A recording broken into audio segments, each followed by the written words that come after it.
Mesdames, Messieurs, au soir du premier jour du démantèlement du campement de la Lande à Calais,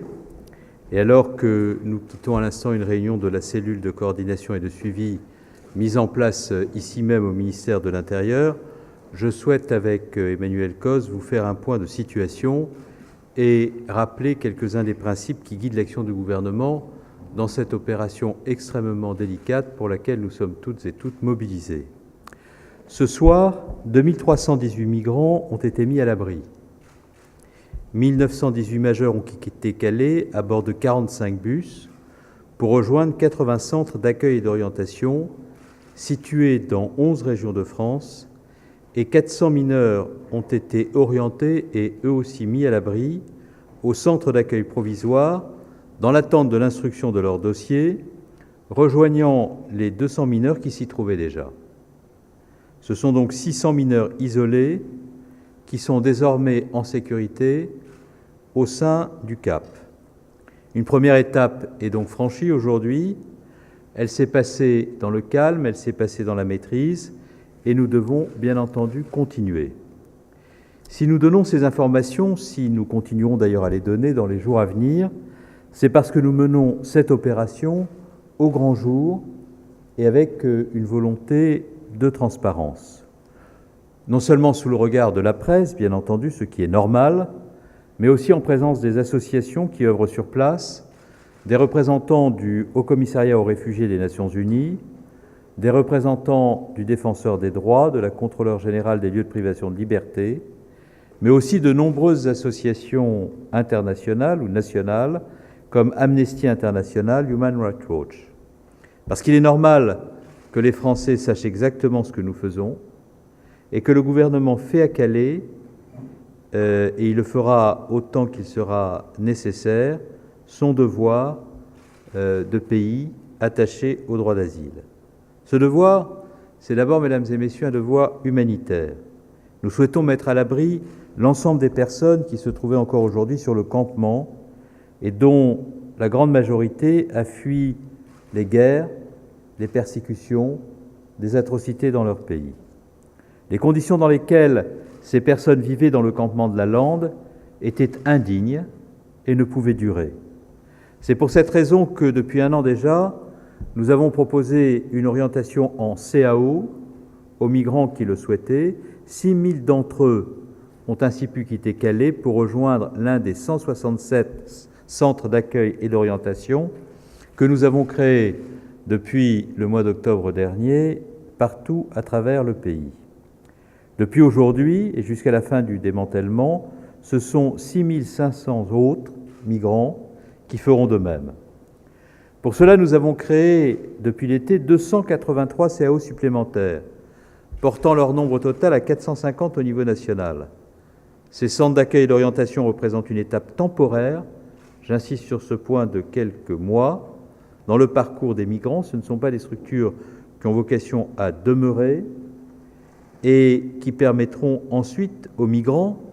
dès lors qu'ils y auront été mis à l'abri et pris en charge, de déposer une demande d'asile, puis d'accéder au statut de réfugié et donc à une vie normale et digne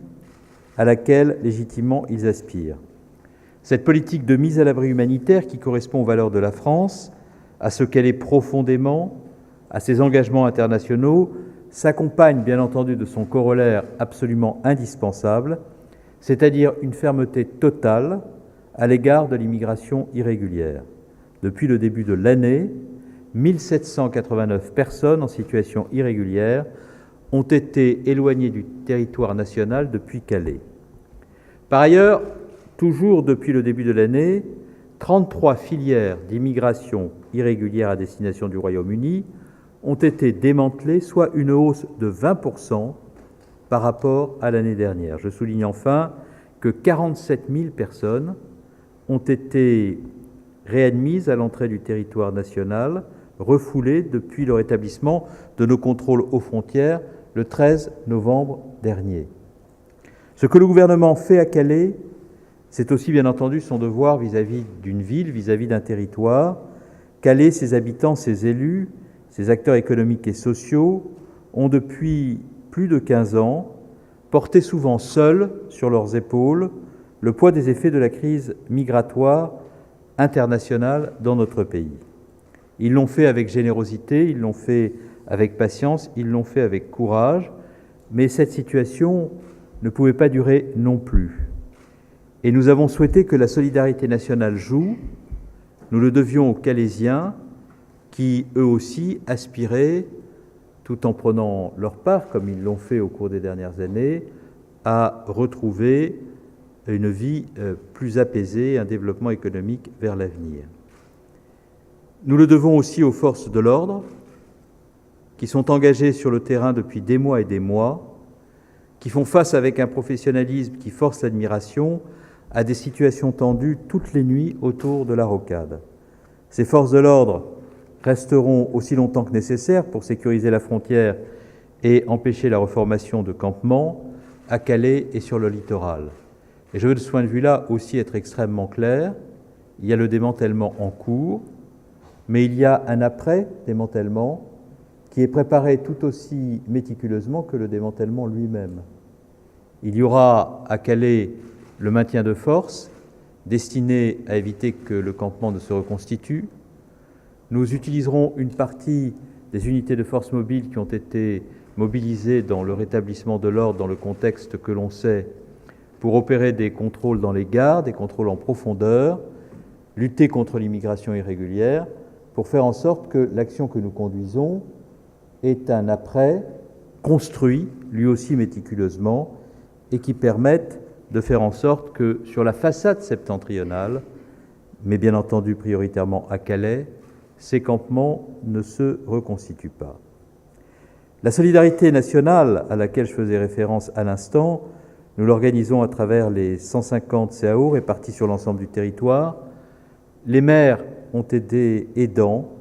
et je veux les remercier très chaleureusement pour la manière dont ils ont accepté l'accueil de ces migrants sur leur territoire. Nous constatons que les CAO qui ont été mis en place depuis un an fonctionnent bien, qu'il n'y a pas eu d'incident avec les habitants des communes concernées. Et il faut donc aussi rappeler cela à ceux qui peuvent s'inquiéter en raison notamment de quelques campagnes qui ont été engagées et qui n'ont pas toujours été sur ces sujets d'une grande responsabilité et d'une grande hauteur de vue. Avec ma collègue Emmanuelle Cos, ministre du Logement et de l'Habitat durable, nous voulons également remercier les préfets, ces serviteurs de l'État discret et admirable, qui mobilisent beaucoup de temps, réussissent à dégager des places en centre d'accueil et d'orientation pour permettre l'accueil des migrants et qui nouent avec les élus le dialogue nécessaire. Je veux enfin saluer et adresser un message de gratitude et d'encouragement à toutes les équipes présentes sur place à Calais, qui ont préparé minutieusement depuis des semaines cette opération de démantèlement et qui la mettent en œuvre aujourd'hui. La préfète du Pas-de-Calais, Fabienne Bussiot, ses collaborateurs ainsi que les équipes de la DGEF autour de Pierre-Antoine Paulina, de l'OFPRA autour de Pascal Brice, de l'OFI autour de son directeur Didier Lesky. Je veux remercier les policiers et les gendarmes présents, dévoués pour assurer la sécurité de l'opération et l'ensemble des personnels permanents ou bénévoles des associations qui œuvrent depuis des mois auprès des migrants pour leur venir en aide. Cette opération est un travail de grande précision, inédit à cette échelle. J'ai constaté tout au long de la journée que chacun est à son poste, que chacun est à sa place, que cela a permis jusqu'à présent d'assurer un déroulement dans le calme de cette opération. Mais il faut que cette opération se poursuive et nous serons bien entendu extrêmement vigilants, concentrés, mobilisés au cours des prochains jours. Je veux remercier les autorités britanniques avec lesquelles nous menons depuis 2 ans un dialogue permanent, amical, franc, fructueux, avec un sens des responsabilités partagées par nos 2 pays. Je rappelle que depuis 2 ans, les négociations avec les Britanniques ont permis d'obtenir des efforts substantiels de la part de Londres qui montrent que dans la gestion de cette situation, la responsabilité est pleinement partagée entre nos 2 gouvernements et l'engagement renforcé des autorités britanniques à Calais s'est notamment matérialisé par une coopération accrue entre nos services de police aux frontières dans la lutte contre les filières d'immigration clandestine, mais également par le versement de 100 millions d'euros qui ont contribué aux travaux nécessaires pour rendre étanche la frontière à Calais, dans le tunnel au port autour de la rocade. Vous savez que ces dernières semaines, les négociations sont encore intensifiées avec mon homologue britannique. Ces négociations ont porté sur 2 points essentiels. Une demande de notre part de nouvelles contributions financières pour participer au coût du démantèlement et à la prise en charge au Royaume-Uni de tous les mineurs isolés présents à Calais ayant des attaches en Grande-Bretagne, en pleine application des accords passés entre les 2 pays à Amiens. Je suis d'ailleurs en mesure d'annoncer ce soir que nous avons réussi à tomber d'accord sur les 2 points. Premièrement, une nouvelle aide financière de 40 millions d'euros pour Calais va être versée par les Britanniques. Deuxièmement, le Royaume-Uni accueillera tous les mineurs isolés présents à Calais dont les attaches familiales en Grande-Bretagne sont établies, et même au-delà, puisque les autorités britanniques se sont engagées à étudier les dossiers des mineurs non accompagnés qui n'ont pas de liens familiaux, mais dont l'intérêt supérieur serait de rejoindre ce pays. Depuis les accords d'Amiens, près de 300 mineurs ont traversé la Manche, dont 200 pendant la semaine qui vient de s'écouler. D'autres suivront dans les jours et les semaines qui viennent. Je salue cet accord et j'en remercie encore une fois les autorités britanniques. Il s'agit d'une première journée de travail que nous clôturons par cette communication avec Emmanuel Cos, mais bien entendu, il y a d'autres journées à venir qui appelleront la même mobilisation, les mêmes efforts, le même engagement des services de l'État, des associations, des élus du territoire, et je veux remercier l'ensemble de ceux qui sont engagés pour la réussite de cette opération humanitaire, et je laisse la parole à la ministre du Logement. Mesdames, Messieurs, pour compléter les propos du ministre de l'Intérieur, je veux vous dire notre satisfaction au soir de cette première journée d'une opération humanitaire sans précédent. Nous nous étions engagés à tenir une opération de mise à l'abri pour l'ensemble des personnes qui résident sur la lande de Calais. Et ce soir, nous avons pu mettre à l'abri vers des CAO 1848 migrants et surtout, plusieurs centaines de mineurs ont rejoint nos structures sur place, ce qui va nous permettre de les sortir de conditions de vie totalement indignes et d'accélérer leur prise en charge sociale et juridique.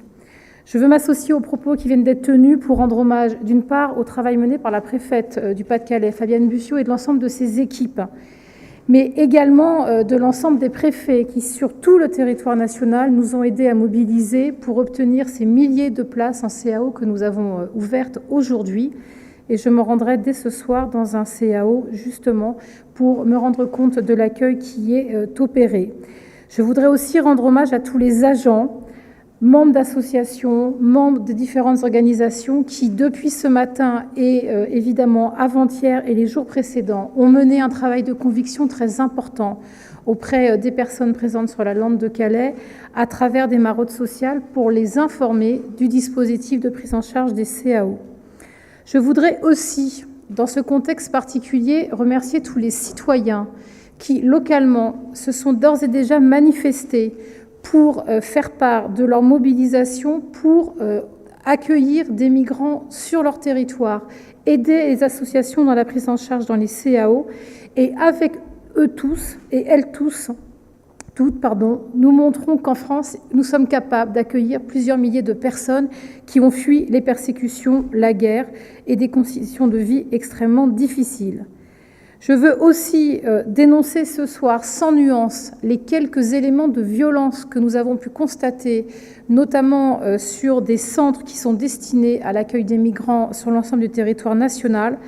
et rappeler que ces comportements sont absolument inadmissibles et que, sur ce sujet, nous poursuivrons notre travail avec les associations qui s'engagent à nos côtés pour offrir des conditions d'accueil dignes.